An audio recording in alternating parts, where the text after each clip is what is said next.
All right, I wanted to read this. It comes from Randall. Randall writes, Kevin, I'm a sports psychologist, and while fan behavior isn't my specialty, I know psychologically damaged fan bases when I see them. Nothing exemplifies the damage done by Dan Snyder to the Commanders Redskins fan base more than the sudden turn by many against the GM, coach, and QB. Last year was actually an uncomfortable place and something called trauma bonding. That's what's occurring right now. It's a form of Stockholm syndrome where for many Washington fans, they are finding it difficult to engage in behavior that will release or detach themselves from their abuser. This is great, Randall. I don't know if you're really a sports psychologist, but I love this so far. This is why you've heard from so many fans who have taken the first sign that last year was a fluke, was abnormal, and used it as a reason to embrace an abusive past, which became their norm. Thought this would help. Randall, I guess, responding to a lot of the conversation this week about, Adam Peters is, he stinks. Dan Quinn stinks. The quarterback has regressed so much. They got the wrong guy at number 2. And he calls this trauma bonding. I've never heard of this, but it's a form of Stockholm syndrome, which I have heard of. That's where you sympathize, right, with your captor. Yes. Yes. And he says, Washington fans are finding it difficult to engage in behavior that will release or detach themselves from their abuser. This is why you've heard from so many fans who've taken the first sign that last year was a fluke, was abnormal. They're embracing their abusive past because it became their norm.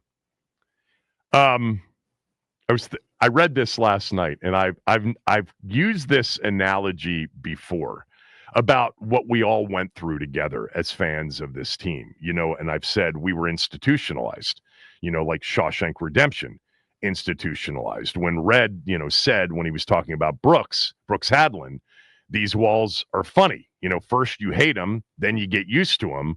Enough time passes, you get so you depend on them. That's institutionalized. And that's it. As a fan base, we're not doing well right now with our freedom. We got released, and we feel like we still need, we still need to ask our boss if it's okay to go to the bathroom. That's kind of where we are right now. We have our freedom with Josh Harris, a good, supportive, outside group, ready to help us. Adam Peters, Dan Quinn, Jayden Daniels. And they've already done so much to help us adapt to this new world outside the walls. They gave us a massive reason to party last year that we were out. We were finally out of this dark cave. Some of you have, held back. You waited for the party to kind of, die down a bit so you could say, yeah, I knew it wouldn't last. I knew it couldn't last. Put me back in my cell. I just want to polish rocks. Isn't that what Andy Dufresne was doing? Was it for a chessboard? I think it was. Correct. No. Andy Dufresne, remember, said to Red, hope is a good thing. Remember, hope is a good thing, maybe the best of things. And he, signed off on that letter that he left in that main, hillside field by that big oak tree. He said, I hope this letter finds you well. No, it's not finding many of you well. A lot of you aren't well yet. You're just going to have to figure out how to get through a rough 7-game patch. It's 7 games. There's some truth in this. There is some PTSD. There is some damage that is coming to the fore here in this first adversity moment. By the way, last year I remember I talked a lot about, Jayden as we were going through the season, and he was just checking one box after another, throws with anticipation, reads defenses, scrambles when he has to, can run, can throw, deep throw, touch throw, medium throw, short throw, everything. last, game-winning moments. Yes, Cincinnati, check the box. Comeback wins. Yes, check the box. And I remember saying, let's see how he handles that first, multi-game losing streak where everybody's looking at him and blaming him. And they did have a 3-game losing skid last year, but it really wasn't on him. I think we knew at that point the only chance out of the 3-game losing skid was him. And then it was about, can he do it in a big game that matters? Well, he did it against the Falcons late in the year, the Eagles late in the year, and then 2 playoff road wins where he was the reason more than anybody else was that the team won. But I actually think right now is the moment in which he is facing the most adversity. He is being questioned from an injury standpoint. Is this going to be the life we lead with Jayden Daniels?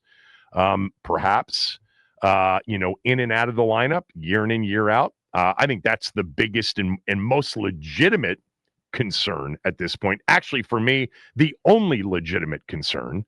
I'm not concerned about anything that he's doing as a quarterback. 2 weeks ago against the Chargers, we thought he had played at an elite level after the first 2 drives. I mean, Ja'Cory Krosky-Merritt was going to push for NFC Rookie of the Year after that game. Trey Amos, going back to, summer. Remember all the talk about the secondary over the summer? That's why the training camp days and these preseason games are completely worthless to spend any real time obsessing over. They mean nothing. What matters over the summer are injuries, holdouts. That mattered. Everything else is a joke. The biggest storyline coming out of training camp was, oh my God, we got a secondary. Last year, that was a problem. This year, not going to be a problem. But look, come on, people. Wake up. Dan is gone. He's gone. We've got adults in charge. This is a real organization. And the new GM and the new head coach, if you want to just look at results and nothing else, 17-10, 2-1 in the postseason. That's their one season. How could you question that? If you weren't willing to give them the benefit of the doubt before last year, I think you should really consider doing it after the first year that they had. 14-5, 2-1 in the postseason. I am, not blindly. I think I've got a lot of good reasons beyond the record that supports giving them the benefit of the doubt. It starts with the culture, which is turned around much faster than anybody thought it could turn around, right? Players and coaches actually want to come here. Remember Ben Standig's annual agent survey from over the summer? He does it. It's such a great, survey that he does with NFL agents. I pulled some of the quotes from that annual agent survey about Washington, about Adam Peters.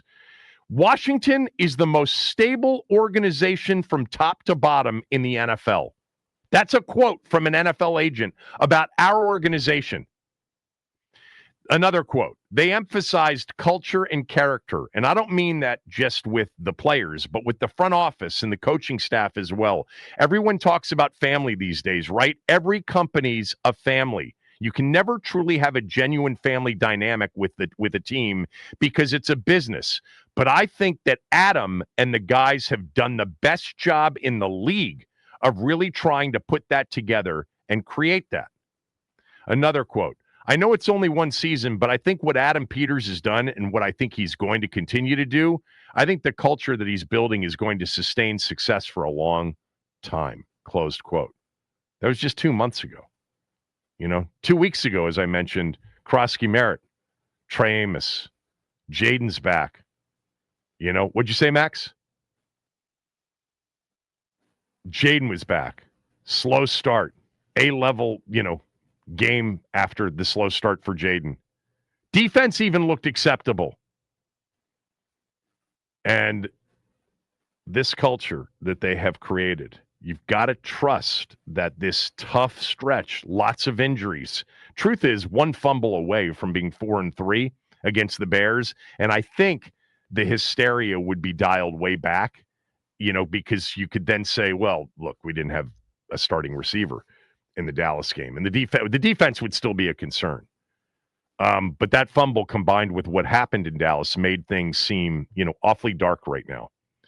I can't sell you on a Monday night upset. I can tell you that. I cannot sell you on that. But I can hang on to what they've created and being able to look it in the face, this adverse period, and overcome it, and come out on the other side looking much better. It's possible that this will be a year over a sustained run of success that was just problematic because of all the injuries. It's possible that this year doesn't turn around. But I think all they got to do is win 3 of the next 4. All they got to do. Big challenge, no doubt, and be 6-6 heading into December, and then everything's back on the table. You don't have to be good now. You have to hang in there now so that if you do get healthier, if you do become a better team, you can play games that are meaningful in December and January. I don't think that's off the table. I can sell you on that. I can't sell you on Monday night, though. That's for sure.